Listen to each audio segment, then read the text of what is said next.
Friends, healing herbs ಎಟ್ ಹೋಮ್ಗೆ ಸ್ವಾಗತ. ನೀವು ನೋಡ್ತಿರೋ ಪ್ರಕಾರ ಇದು ಬೀಟಲ್ ಲೀಫ್ ಅಂದರೆ ಆಯುರ್ವೇದದಲ್ಲಿ ನಾಗವಲ್ಲಿ ಪತ್ರ ಅಂತ ಹೇಳ್ತೀವಿ. ಇದರದ್ದು ಇಂಪಾರ್ಟೆನ್ಸ್ ಮತ್ತು ಯಾವ ರೀತಿ ಬಳಕೆ ಮಾಡ್ಬೋದು ಅಂತ ನಾನು ನಿಮ್ಗೆ ಹೇಳ್ತೀನಿ ಈ ವಿಡಿಯೋದಲ್ಲಿ.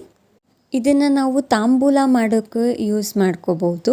ತಾಂಬೂಲ ಹೇಗೆ ಪ್ರಿಪೇರ್ ಮಾಡೋದಪ್ಪ ಅಂತಂತಂದರೆ, ನಾವು ಒಂದು ಸ್ವಲ್ಪ ಎಲೆಯಲ್ಲಿ ಅಡಿಕೆ ಮತ್ತು ಸುಣ್ಣ ಹಾಕ್ಬಿಟ್ಟು ಅದಕ್ಕೆ ಸ್ವಲ್ಪ ಬೇಕಿದ್ದರೆ ಸಕ್ಕರೆ ಆ ಥರ ಹಾಕ್ಕೊಂಡು ನಾವು ಯೂಸ್ ಮಾಡ್ಕೋಬೋದು.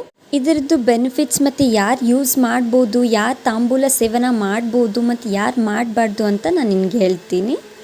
ತಾಂಬೂಲದ ಬೆನಿಫಿಟ್ಸ್ ಏನಪ್ಪ ಅಂತಂದರೆ, ನಿಮ್ಮ ಡೈಜೆಷನ್ನ ಇಂಪ್ರೂವ್ ಮಾಡುತ್ತೆ ಮತ್ತು ನಿಮ್ಮದು ಬ್ಲಡ್ ಸರ್ಕ್ಯುಲೇಷನ್ನು ಇಂಪ್ರೂವ್ ಮಾಡುತ್ತೆ ಮತ್ತು ನಿಮಗೆ ಬಾಯಲ್ಲಿ ಫ್ರೆಶ್ನೆಸ್ ಕೊಡುತ್ತೆ. ನಿಮ್ಮ ಮೌತ್ನ ಓರಲ್ ಕ್ಯಾವಿಟಿನ ಕ್ಲೆನ್ಸ್ ಮಾಡೋಕ್ಕೆ ಹೆಲ್ಪ್ ಮಾಡುತ್ತೆ. ನಿಮ್ಮ ಗಟ್ ಹೆಲ್ತ್ನೂ ಇಂಪ್ರೂವ್ ಮಾಡೋದಕ್ಕೆ ತುಂಬ ಒಳ್ಳೆಯದಿದು. ಯಾರು ಇದನ್ನು ಬಳಕೆ ಮಾಡಬಾರ್ದು, ಯಾವ ಕಂಡೀಷನಲ್ಲಿ ಬಳಕೆ ಮಾಡಬಾರ್ದು ಅಂತ ನಾನು ನಿಮ್ಗೆ ಹೇಳ್ತೀನಿ. ಅಷ್ಟಾಂಗ ಹೃದಯ ಪ್ರಥಮನೇ ಅಧ್ಯಾಯದಲ್ಲಿ ವಾಗ್ಭಟ್ ಅವರು ಹೇಳಿದ್ದಾರೆ, ಯಾರು ಇದನ್ನು ಬಳಕೆ ಮಾಡಬಾರ್ದು, ಕಾಂಟ್ರಾಇಂಡಿಕೇಟೆಡ್ ಪರ್ಸನ್ಸ್ ಅಂತ.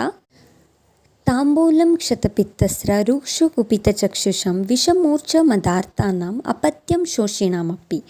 ಅಂದರೆ ಕ್ಷತ ಅಂದರೆ ಯಾರು ಇಂಜೂರ್ ಆಗಿರ್ತಾರೋ ಅವರಿಗೆ, ಅಲ್ಲಿ ಬ್ಲೀಡಿಂಗ್ ಡಿಸೀಸ್ ಇರುತ್ತೆ ಅವರಲ್ಲಿ. ರೂಕ್ಷ ಅಂದರೆ ಯಾರಲ್ಲಿ ತುಂಬ ಡ್ರೈನೆಸ್ ಇರುತ್ತೆ ಬಾಡಿಯಲ್ಲಿ ಅವರು, ಯಾವ್ದಾದ್ರು ಐ ರೆಡ್ನೆಸ್, ಐ ಡಿಸೀಸ್ ಇದ್ದರೆ ಅವರು. ವಿಷದಲ್ಲಿ ಮಾತ್ರ ನಾವು ಕೊಡಬಾರ್ದು ಅಂತಂದರೆ, ಇವಾಗ ನಾವು ವಿಷ ತಗೊಂಡವರಿಗೆ ಬ್ಲಡ್ ಸರ್ಕ್ಯುಲೇಷನ್ ತುಂಬ ಆಗಿಬಿಟ್ಟು ಡೈಜೆಷನ್ ಎಲ್ಲ ಫಾಸ್ಟ್ ಆಗಿಬಿಟ್ಟು ವಿಷ ಎಲ್ಲ ತುಂಬ ಸಂಪೂರ್ಣ ಬಾಡಿಯಲ್ಲಿ ಸ್ಪ್ರೆಡ್ ಆಗುತ್ತೆ.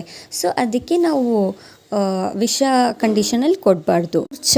ಮೂರ್ಛ ಯಾರು ತಲೆ ತಿರುಗಿರ್ತಾರಲ್ಲ ಅವರಿಗೆ ಕೊಡಬಾರ್ದು. ಮದ್ಯಪಾನ ಸೇವಿಸ್ತಾರಲ್ಲ ಅವರಲ್ಲೂ ಕಾಂಟ್ರಾಇಂಡಿಕೇಟೆಡ್ ಇದು.